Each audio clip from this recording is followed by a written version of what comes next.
Hello and welcome to In the Spotlight. I am Ayaz Raymond and my guest this week is one of India's foremost businessmen. He's been chairman and managing director of his company for just over 10 years. He's a custodian of one of the largest, most powerful brands in India. But he's not just about business. He's got a passion for fast cars, for yachts, for airplanes, and his parties are legendary. We'll find out from him how does he find the time to do all these things and still be up and about.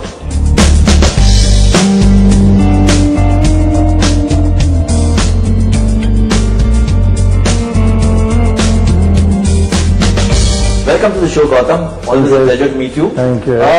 You've been tracking the cricket or you've not been? A little bit. Disappointed with India's performance or happy? You were at Nagpur seeing India lose to South Africa. Yes, I was in Nagpur, but fortunately I left by 6:30 in the evening after our batting. But disappointing performance. So not quite the approach or the build-up to Holi. You thought there would be a lot of color and excitement and action along with the World Cup and the color. Well, I guess you got to win some and lose some. So let's finish with the losing some before the quarterfinal knockout stage starts, and hopefully then we can start winning some. Yeah, you're an avid and passionate sports lover yourself. So, but let's get down to what I think is perhaps the big thing happening in the business world across the globe, so to speak, and inspired by Bill Gates and Warren Buffett and whoever else, is this whole issue of philanthropy. How do you see it emerging or percolating in the Indian scenario? I think it's very important. I think philanthropy is very important, and the larger groups, the older larger groups have done this for years. They've not really talked as much about it as Bill Gates and Warren Buffett, and they're obviously doing it to get more people to do it. But as a group, we've been doing it for decades, whether it's education or artificial insemination for cattle upgradation. So I think each business must give back to society because we take so much from society. We must give back to society, and I think I don't think the government can build your country. It's individuals have to build the country. When you get something from it, you should be able to give something back. Yeah. Well, let's come down to Raymond's, one of the biggest brands in the country and something that you've been associated with since I think just out of your teenage. Yeah. 25 years now that you've been director and a little over 10 years that you've been chairman and managing director. So, as a custodian of the brand, this is becoming a country that will be driven or become very acutely aware of brands. So, where is the positioning that you see Raymond's reaching? Are you aspiring to take it somewhere? See, I think Raymond as a brand, across all market research and everything that we've done, Raymond actually stands for only one word, which is trust. Okay. And I think it's very interesting that trust comes out as the single most important property in all brand research. Oh, this is amazing for apparel. Trust is the... But if you go to Raymond, you can trust Raymond. Okay. Number 2 is, I don't know if you know, it's the only brand that straddles 1,000 times in the price point. It goes from 150 rupees a meter to 150,000 rupees a meter in the same brand. And to deliver trust and confidence in value across a value chain as diverse as this, from a rickshaw driver to a CEO of a multinational or a large, still gets the same value, same deliverance at whichever price point. That's the uniqueness of the brand. So you focused, when you came in, it was a pretty diversified group. Now you have largely collated all your energies, resources and vision and made Raymond not just the flagship, but almost the, symbolic of the whole group. Was that a conscious decision? You took a call that, I think we got hard work? Yeah, we got out of some of our non-core stuff. We didn't see cement, steel, filament fit into our long-term vision and plan. I enjoy the textile business. I have a passion for it. So, and really we have an opportunity. You're the number 1 brand by far. You have the largest distribution network. Very old, committed. How many stores across the country? Across our brands we'll be at 700 stores now. 700 stores? Yes. And major metros? Well, we directly retail in 220 cities. And I take pride in the fact of not having met a single individual who can name 220 cities in this country. Yeah. So that's the reach of our penetration. We're going class 4, class 5 shops. And it comes back to the brand. The fact is that the power of the brand is even in a class 4, class 5 shop where we are opening stores. But you are aspiring, are you taking it global? Are you saying that there's enough depth and whatever is available in the Indian market, and let's explore that first? I think we have two sides of our business. One is the domestic, one is the export. Yeah. The export, of course, is growing exceedingly well. Plus you got the domestic. Yeah. And there's a huge opportunity in the domestic market. As you've seen, the country is changing, the middle class is changing, cities across the country are changing. So there's a huge opportunity. And if I had to prioritize, I'd prioritize on the domestic market first. Yeah. It's branded, it's a market that we own, we can't compromise on that. You've refrained from using celebrity models, so to speak, is that because you feel that the brand itself is important enough? It's something that every individual in this country must be able to relate to. We don't want to be in a position where people say we cannot relate to that guy. If you see all our advertising, he's pretty much a normal guy. And I'll just give you an example. At one point we used foreign models and it backfired for us. Because, the common man, it is out of his aspirational reach. Yeah. We do language advertising, which causes a huge connect because people think in that language. So there's a lot of innovation in, it's been refined and come to where it is today. So this is, you're obviously now known as the owner of the Raymond brand, but when you ventured into business, it was quite in contrast.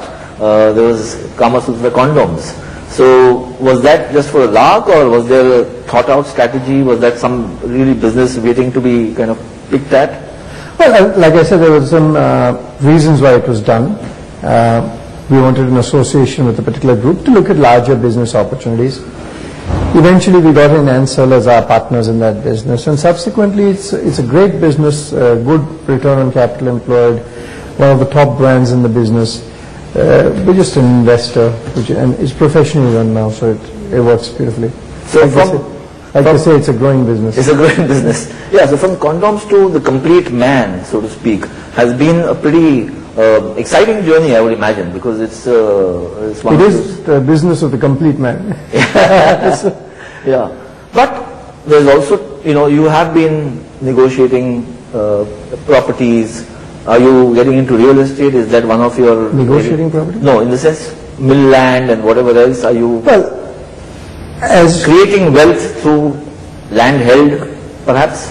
Perhaps, the fundamental issue was that the factory had become extremely high cost. Yeah. Because it was the oldest factory Raymond had in Thana. Yeah. So we had to relocate it. It's part of our strategic decision. Okay. Once the land has become free, we will unlock value in whichever way we see best. Yeah. Now, in terms of business environment in India, I mean, there are two schools of thought which emerge. One is the extremely bullish, that India, wow, is the El Dorado, is the greatest thing that has happened and whatever else. There is the other point of view which says, hang on, be a little cautious, be a little careful, because it's only the upper crust which is, kind of benefited, and unless values percolate down to the bottom, you'll have problems, you'll have possibly even a revolution. How do you see this whole thing panning out? Because your era, so to speak, has coincided with the age of liberalization. You've seen what has happened over the last 20 years, and you obviously are doing through research and through your own entrepreneurial gut feel, seeing the country go somewhere else.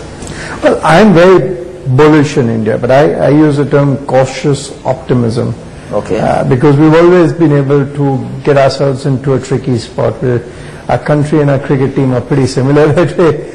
But having said that, I think the world is looking at India. India is a country which has got tremendous opportunity.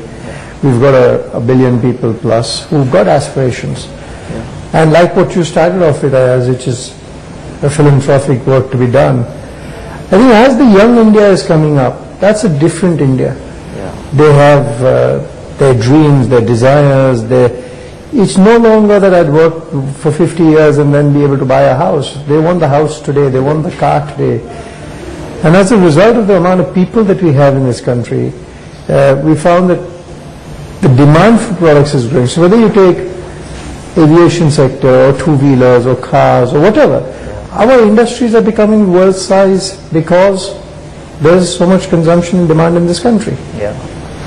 Does it worry you at times when you hear of these scams or you read about them, and at the policy level, at the ministry levels, whatever? It's unfortunate. It's extremely unfortunate. And look at the numbers that you see today. They're mind-boggling. Yeah, staggering. Staggering. Yeah.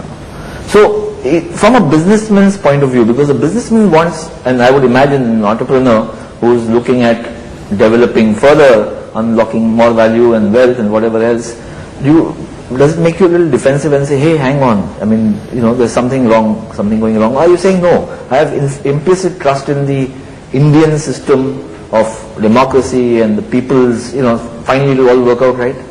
Well, I'm an optimist more than a pessimist, so yeah, it will work out. And this is the cards that we're dealt with. Yeah. We can either choose to crib about it, or we can say, let's make the most of life, because there's never a perfect world. So if you take the issues in India, if you look at the issues in Europe today, they've got the issues. Unfortunately, look what's happening in Japan. I mean, the third largest economy in the world, they've been hit by a natural disaster. So in life, there's always going to be ups and downs. You just got to have a positive attitude towards it. And you must do what you believe is right. And do your best. Yeah. Are there any areas that you are looking at getting into, or are you saying, no, there's enough scope to consolidate what I have got? I think we're fundamentally focused in the textile apparel space, which is what we understand, which we enjoy. Okay. You're not getting into sports? No. Not getting into buying an IPL No IPL teams? I preempted your question. No F1 team? No F1 team. Okay. We'll talk a lot about, your passion for sports, your lifestyle and whatever else, but shortly after this break, Gautam. Okay. You guys don't go away. We'll be back shortly after this break.